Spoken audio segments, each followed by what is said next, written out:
We grew up in them. Space Invaders, that was great. The games I really loved were Asteroids, Missile Command, and above all, Defender. But I loved Robotron. I thought that was a really fantastic game. And they made a fortune, 25 cents at a time.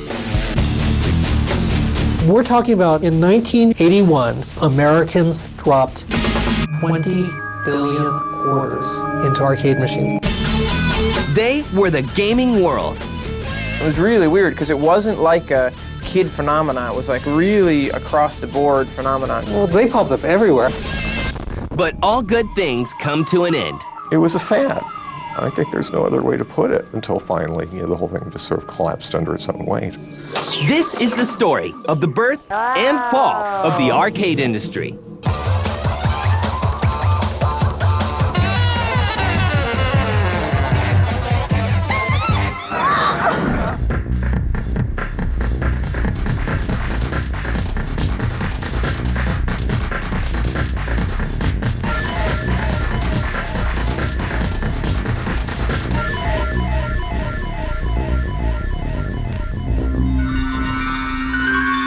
Starting as far back as the late 1800s, penny arcade machines such as strength testers and peep shows dot local pubs and fairgrounds.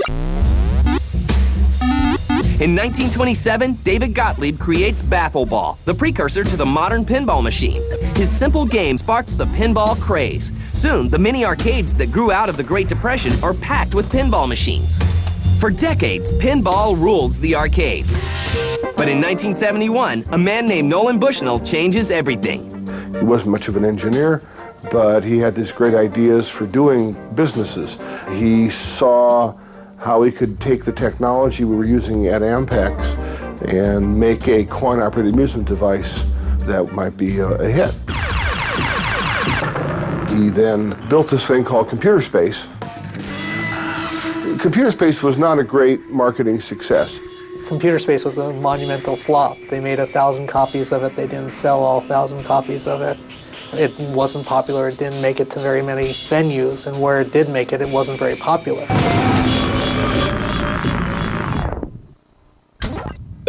So he challenged me to do a ping pong game, a very simple, one moving spot. Nothing could be simpler. Al got it to the point where it just had the two paddles, and it was knocking the ball back and forth, and it was so much fun. I said, stop. We don't need to go to the next step. In 1972, the first Pong machine is placed in Andy Capp's pub in Sunnyvale, and from there, it becomes the world's first huge video game success. The average Pong machine pulls in $100 a week in quarters. Oh my God, it's everywhere. Oh God, what have I done? Soon, Atari isn't the only big company making coin-operated video games. Cinematronics makes a name for itself by releasing a number of successful vector games. A vector game, or a vector display, actually just takes a single beam and the programmer, or hardware, directs it to go to this point to this point, and that draws a line. Among their releases is the world's first cooperative game, Rip-Off, created by Tim Skelly in 1980.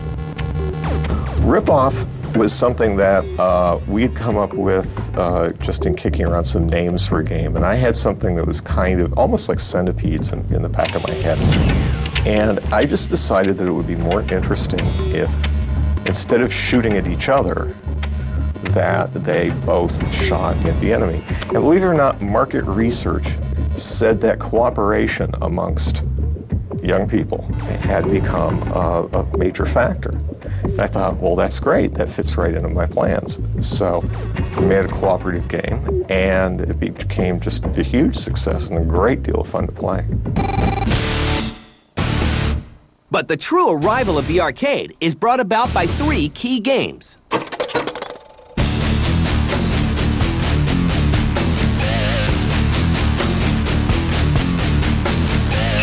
The first of these is Space Invaders, which is released in 1978. Space Invaders actually had gameplay that was interesting and actually had a scoring modality, so a person could get a score and you could compete with someone else and compare your scores, and therefore a person could become, quote, a video game champion. So Space Invaders was like the first game in this 3-game progression. With Asteroids following close behind. Asteroids, it was me for project leader.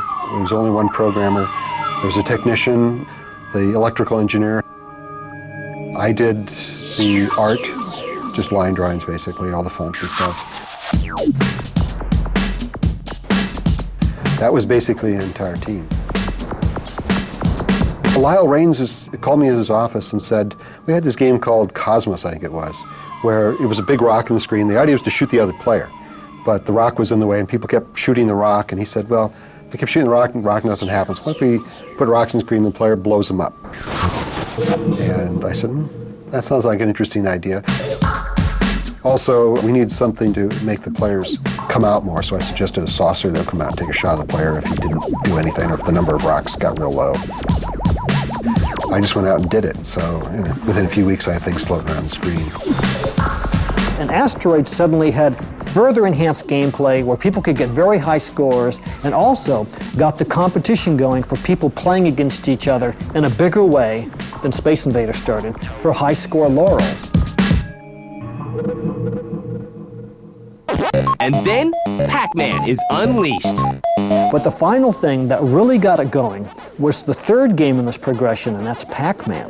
When Pac-Man came out, it caused everybody to fall in love with video games.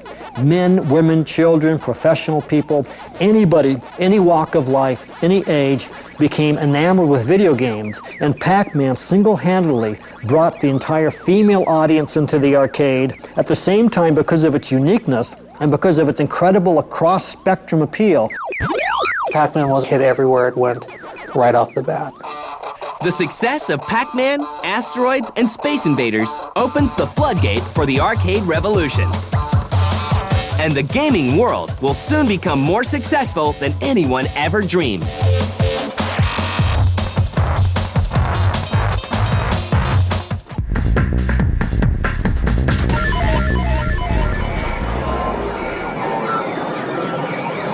By the early 1980s, arcades are everywhere.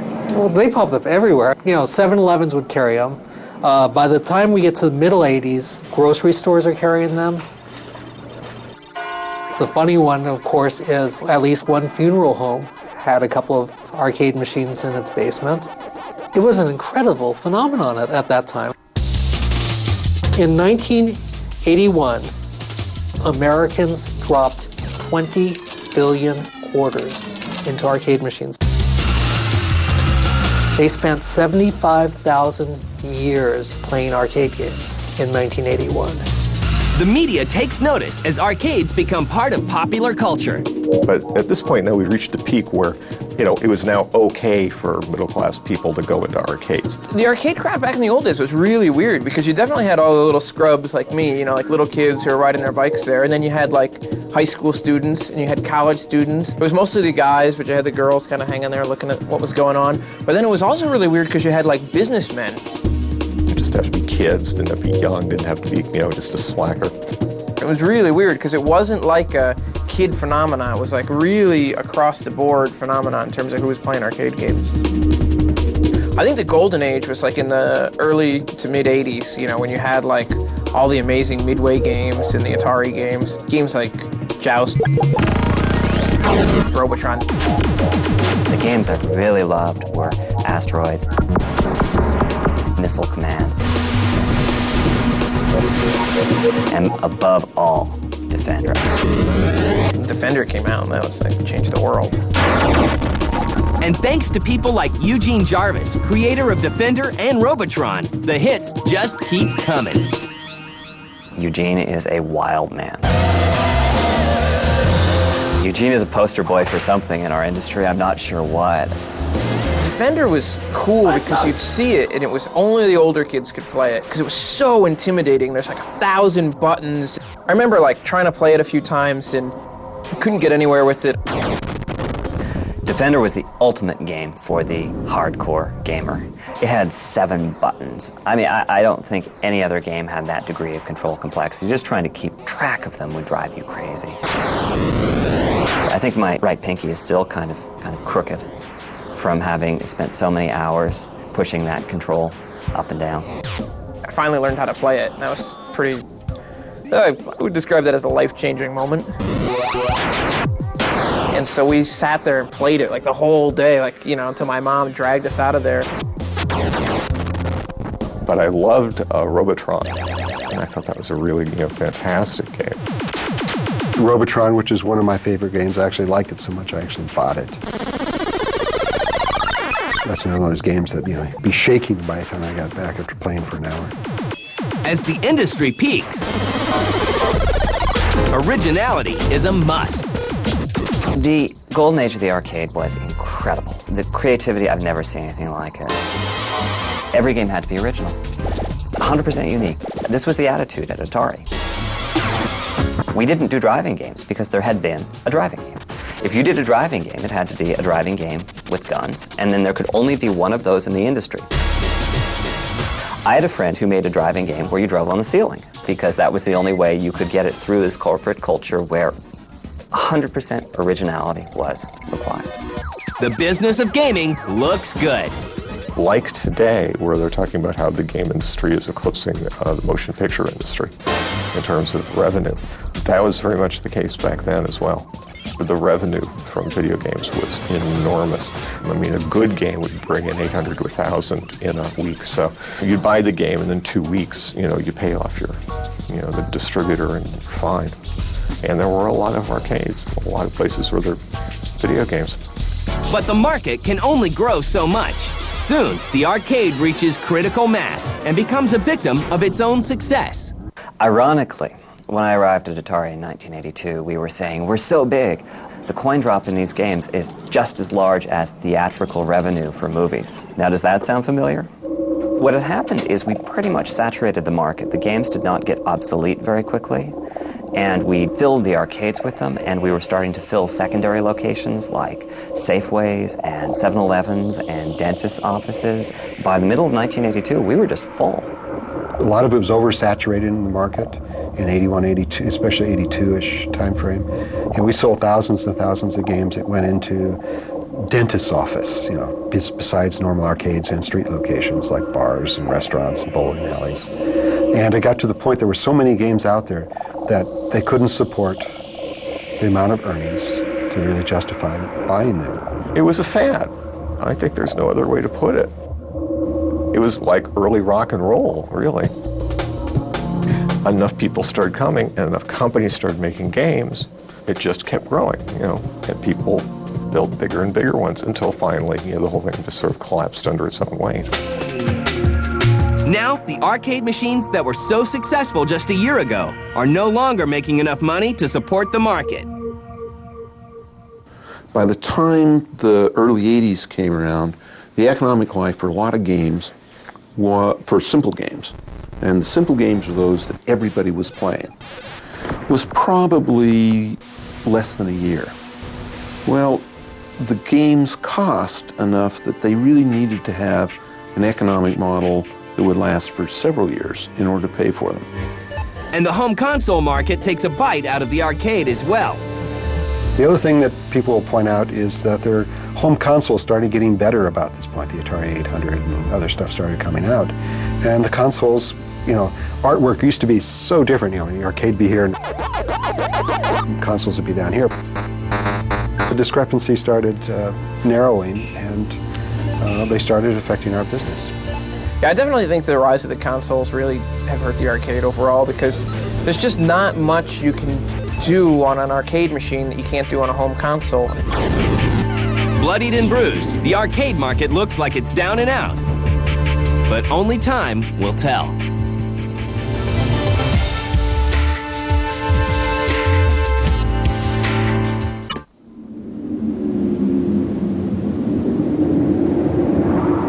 By the mid-'80s, the days of arcade games bringing in $1,000 a week are over, and the coin-op industry is a mere shadow of what it once was.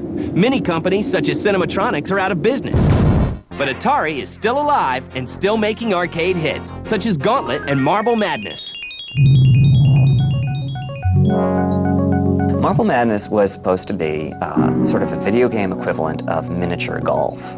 But, putting didn't make a whole lot of sense in that context, so it sort of evolved. The graphics stayed intact, but it kept on evolving, and so we got the trackballs for controllers, and we got enemies in there blocking your path, and it went to a time basis, sort of became a race game.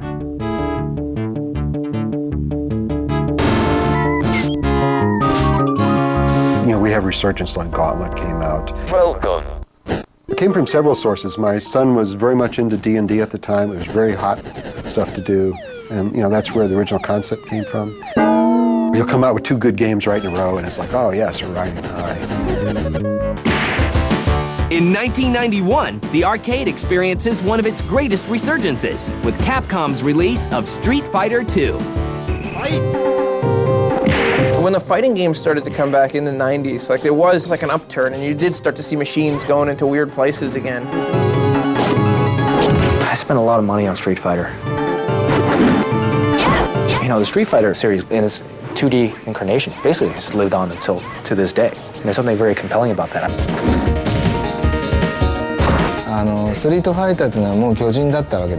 After Street Fighter II came out, there were nearly 600 new fighting games, but none of them could go beyond Street Fighter. But as successful as the Street Fighter series and its fellow fighting games are, it isn't enough to fully revitalize the market. Mortal Kombat, Street Fighter. These were games that took a lot of coordination, and it excluded 2 major classes of people. The casual gamer, the businessman that wanted to play on his lunch hour, and women. They were very complex, and so the casual gamer didn't want to spend their life figuring out how to punch, kick, and fight somebody to death and knock their heads off. The problem with fighting games was that there was a period of maybe a year where anyone could get into fighting games, and after that, it was hard for somebody new to walk in the arcade and not just get their ass kicked and just get laughed out of the place. It was kind of a feedback loop that kept new people from getting into it after a while. To stay alive, the arcade must evolve. A single quarter was not enough revenue for a game to earn. We ultimately figured out that we needed a buck, and we don't have dollar coins in the States. A buck is a big spend. It's not a casual spend, and so we needed a new generation of arcade games to show how this should be done. And Yu Suzuki was the big player there. Hang On, Outrun, R360, he had it down. Yu Suzuki from Sega is considered one of the pioneers for arcade games in the early 90s. Yu Suzuki transformed the video game business. If you look at the period of time from when he started making these simulators through, say, 1995, Sega dominated the arcades. Since I created Hang On, a lot of people were getting more and more into games where you just don't use a joystick. It becomes a physical experience.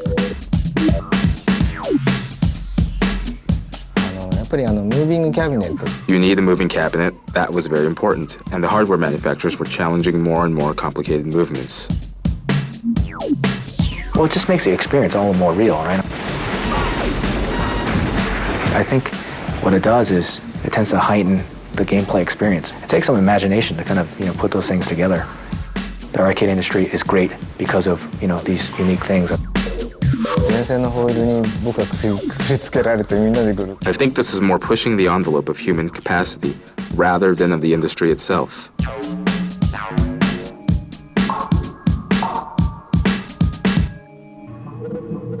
With a normal console, right, you're just kind of limited to your controller. I mean, there's some add-ons.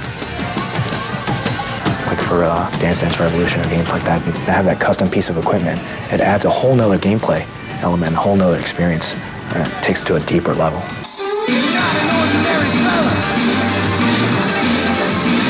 While it looks like the arcade may never reclaim its former glory, some people still think it has a future.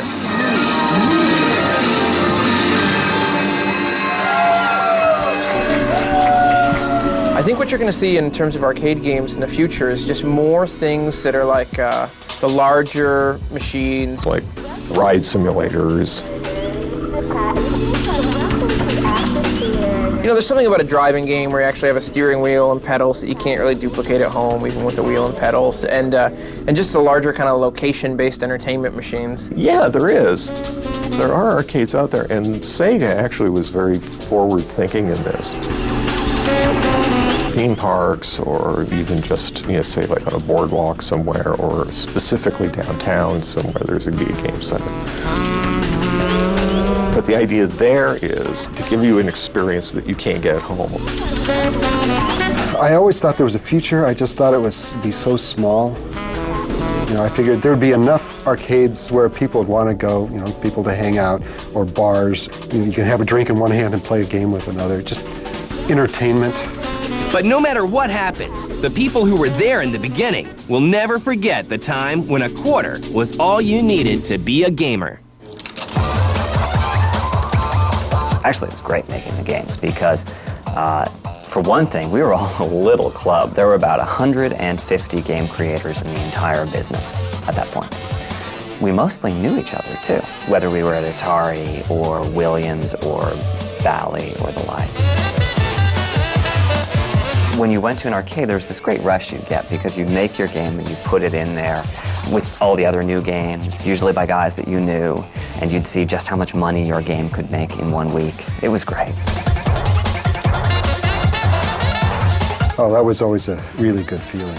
More importantly is when you go in there and see the expressions of the people's faces. I remember the first time we tested Millipede, and some gal walked up, and she was a centipede player, and she was very good at it. And she got to the point where, all the insects were flying down the screen, and it just expression of face of, oh! It's like, panic. That was worth it for a game designer, and for, testing. That's the kind of expression you want to pull off. What you can't get, of course, and this is what I really miss about arcades, is just the notion of going into this crazy, dark, loud place. It's just lit by screens and filled with all the music of the games and, sticky Coke on the floor and stuff like that. I mean, to me, that's just an amazing experience that you can never really have again.